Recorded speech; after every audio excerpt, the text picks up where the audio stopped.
everyone, my name is Anshika and I was a 2022 admit to UC Berkeley and a lot of the other UCs. Today I'm going to be talking about how I got in, like my stats, extracurriculars, and essays. I just want to start this off by saying that there's a lot of ways to get into these top universities and you don't need any specific cutout or any grades or like any particular essay. It's just be who you are and they'll see whether or not you fit into their campus. So let's get started. For my stats, I did not turn in an SAT or an ACT because UCs are now test blind starting 2022 officially, which means they don't even accept the SAT or the ACT. I did take it once, 10th or 11th grade, and I got like a 29 on it. Anyways, we did not need it, so I didn't go to take it again. So for my unweighted GPA, I had a 4.0 all 4 years, and my weighted GPA is a bit confusing because I took some outside courses. My raw weighted GPA, like not the UC weighted, but just overall weighted GPA. So in 9th grade, it was just 4.0 weighted and unweighted because we couldn't take any additional courses or AP courses at school. In 10th grade, it was a 4.3 because I took AP biology and that dual enrollment course. In 11th grade, it was a 4.83 because I took a ton of weighted courses and dual enrollment courses too. And then in 12th grade, it is also like a 4.9 or something. But when you talk about UC weighted GPAs, it's a little bit more different because certain courses aren't counted inside of your GPA, like culinary or PE, so those really affect your GPA. UCs only look at your 10th and 11th grade grades, and only if you're waitlisted, they look at your first semester senior year grades. Like I was waitlisted at UCLA, so that's what they're going to be looking at if they were to accept me. GPA is really abstract. It doesn't really tell much about a person. I really think that there are cranking down more on the extracurriculars and essays that you do. There's just so many opportunities to show who you are as a person that's just not academic. They're looking at other things as well. I also don't want you guys to use this as a comparison. I think everybody goes through their own journey and you don't need these perfect stats to get in. Let's get started with the classes that I took in freshman year. So I took honors English, biology, PE, which is not a UC A through G list, so it doesn't count in the application, global studies, Spanish 1, and algebra 1. And then the summer going into my sophomore year, I took dual enrollment history, which is basically a college course that I get dual enrollment credit for. It could be counted as a high school course as well. And dual enrollment is a process that allows high schoolers to take college classes while you're still enrolled at high school. And it's weighted the same as an AP, which is really great because I was able to take 10 of these throughout high school and it counts as 10 additional weighted classes, I guess, which really helped me get in. Or I think it really helped me get in. I obviously don't know for sure. If you guys have the opportunity, you should take dual enrollment classes. My sophomore year, I took AP Biology, Chemistry, Spanish 2, Course 1, which is basically Geometry / Algebra 2 because I was never in the advanced math before that. English, and then culinary, which is also a course that's not on the UC A through G list, so it doesn't count in my application. And then my summer going into junior year, I did a lot of different courses. I was just trying to figure out what I wanted to do. I originally wanted to go into the medical field up until junior year. And then after junior year, I was like, this may not be for me. So I was just taking a lot of different classes and still figuring out what I wanted to go into. I ended up taking dual enrollment English, dual enrollment art, dual enrollment Introduction to Business, independent study for AP US History, and independent study AP Environmental Science. These count for my GPA junior year, not sophomore year, so it was just 5 additional weighted classes that I had. In my actual junior year at school, I took AP Chemistry, AP Psychology, AP Human Geography, Course 2, which is Algebra 2 / Pre-Calculus, History, and then Spanish 3. I didn't take anything outside of school. Senior year, which is this year, I took AP Calculus, AB, AP Statistics, AP Government and Politics, which is the first half of the semester, and AP Macroeconomics, which is the second half, so it just counts as one class. AP Literature, AP Biology TA, which is not a UC A through G list, so it doesn't count in my application. And then I also took Lifetime Fitness, which is not the A through G listed either. On top of that, I was taking community college courses. I took dual enrollment marketing, dual enrollment introduction to investments, and dual enrollment business communications. Those dual enrollment courses are for first semester. So for college, you have different dual enrollment courses your first semester versus your second semester. Now my second semester senior year, the in-school classes are the same, but my outside dual enrollment classes, I took 2 other ones: dual enrollment American Arts and Ideas and dual enrollment Introduction to Media. Oh my god, dual enrollment, try saying that like 10 times fast. Oof. So basically I took a total of maybe like 21 weighted classes. Not all of them were APs. 10 of them or 9 of them were dual enrollment classes, which are easier than APs, but they count the same as APs. And in my personal opinion, they look really good because not a lot of students do them, and you get to work with professors in different age groups. And I actually wrote a little bit about that in my application, which I will show you guys later. So yeah, if you guys have any questions about that, feel free to ask. And the next part that we're going to go into is my extracurriculars. I honestly think that this was the strongest part of my application, just because I found a lot of internships to do. There's a lot of opportunities online that you could work.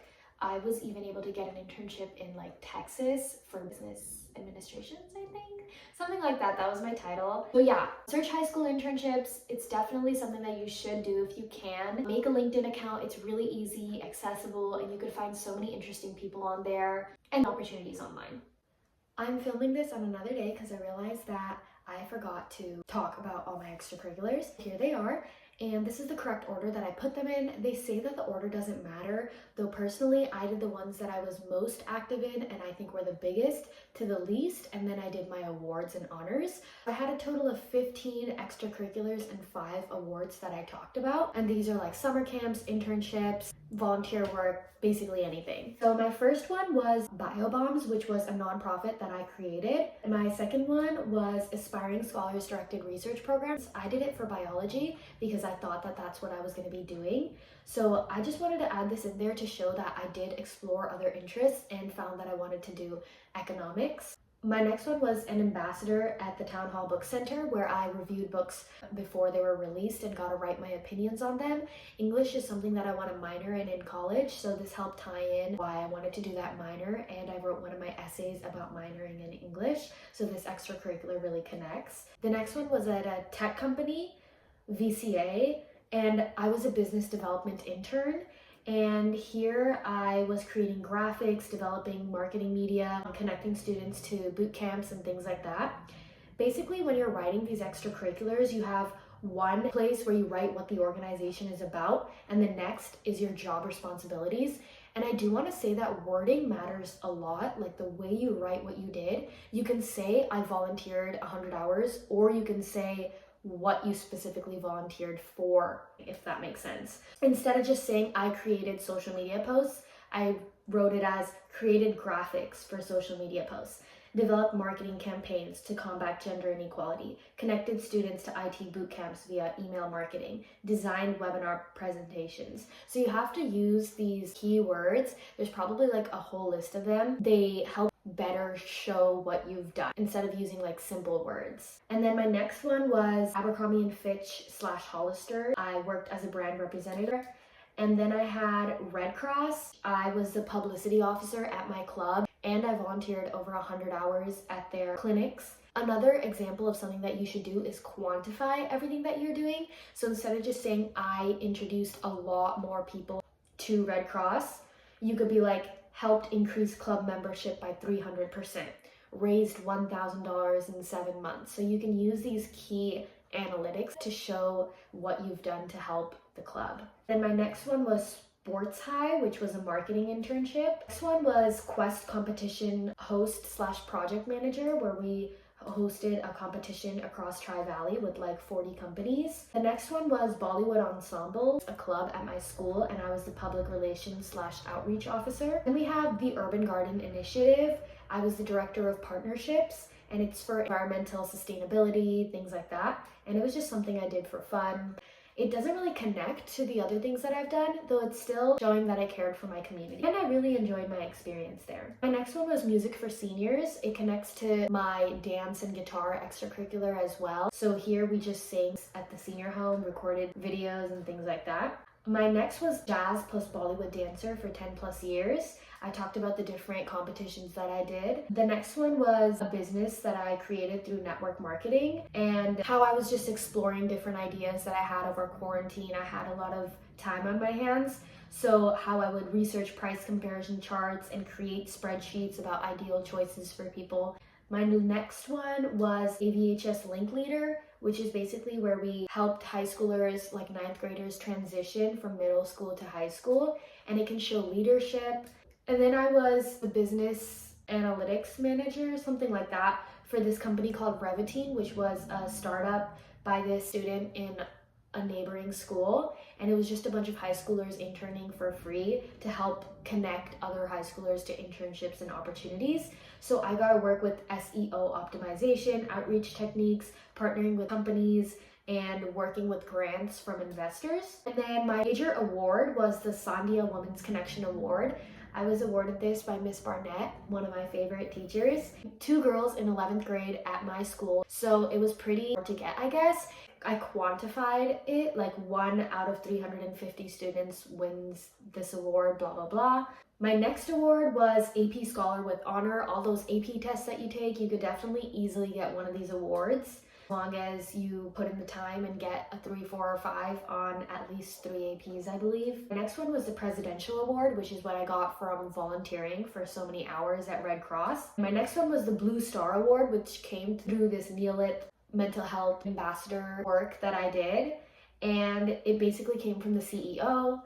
Last one was the most valuable player at Abercrombie & Fitch, and 1 out of 100 employees for that month win it.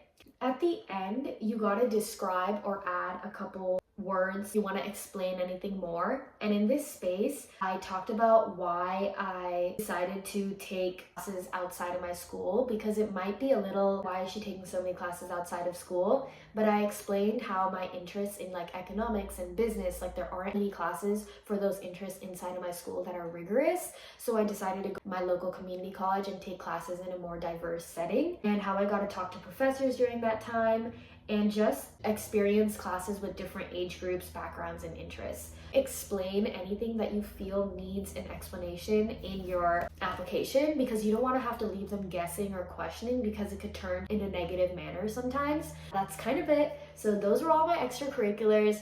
Wording really, really matters. Refining it. Make sure you simplify it as much as you can. Don't rant, because you don't have that much space or that many characters. I think it's only 350 characters. Make sure you're really quantifying everything as well, using shortcuts. Okay, so now for my essays. If you guys don't already know this, you have 4 personal insight questions that you need to write for the UC application, and you have 8 questions to choose from.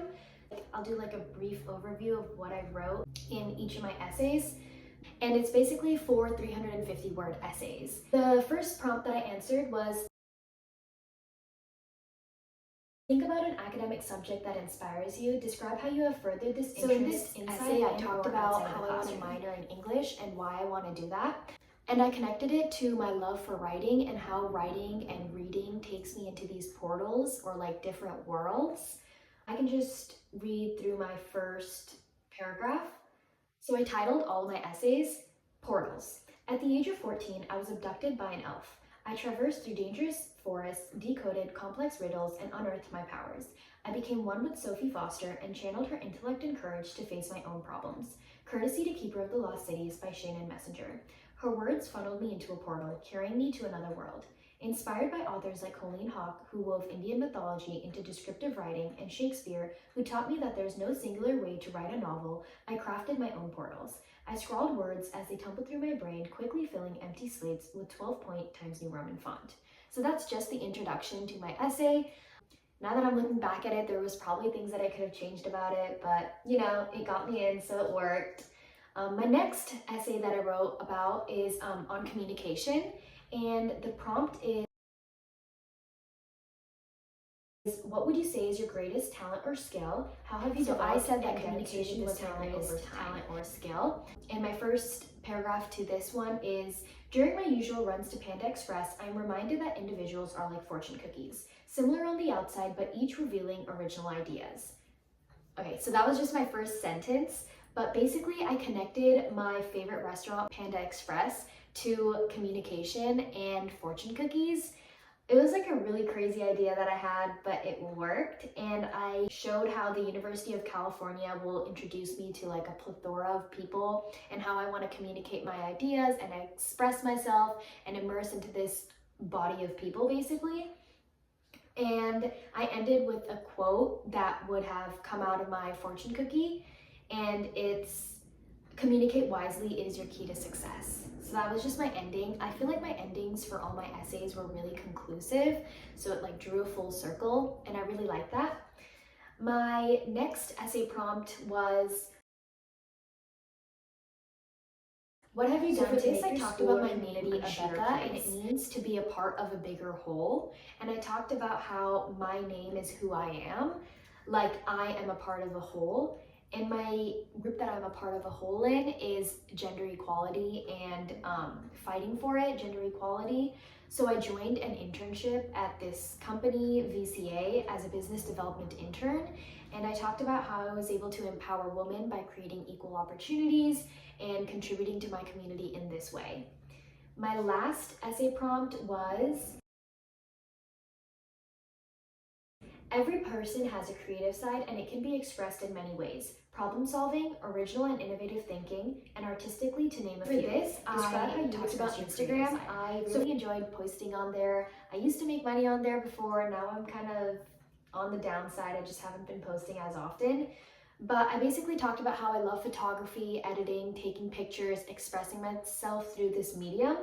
And then I was able to connect it to how I helped an organization raise money because of my editing skills and things like that.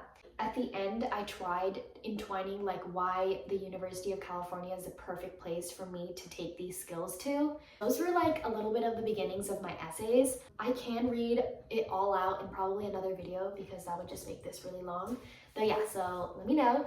And just some tips for the essays is be authentic. And when I'm writing, I think that when you're doing just a first draft, it should come really naturally to you. You shouldn't have to sit and think about it for like more than an hour or two. It might be bad, but as long as you can get the words out, I think that's a really good sign. So I would say that my first draft took me maybe like 30 minutes to an hour to write because I knew what I wanted to say. It was just really badly written. So most of what you're gonna be doing is editing your essay once you have the idea down.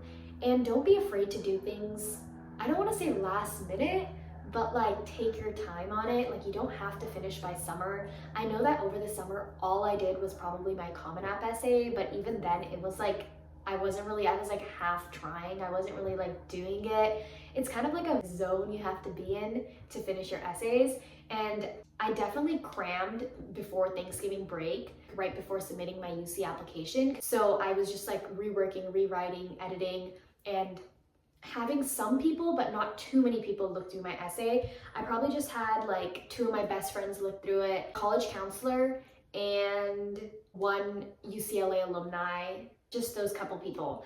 So I am really appreciative to everyone that has helped me write this essay and just like edit it. Obviously the ideas have to be your own, but helping rework some wording or grammar or vocabulary is obviously really helpful. So that's how I got into UC Berkeley and the other colleges that I listed. I would say that these videos are meant to be taken as inspiration. Maybe I've inspired you to take dual enrollment classes at your local community college, which I really hope you do because they're super helpful and can definitely help you figure out what you want to do, find your passions, things like that. And even finding internships, I hope I helped a little bit with that through telling you like where to look at, maybe Chegg, LinkedIn, high school internships, Indeed, just getting a job, simple things like that. Let me know if you guys have any questions.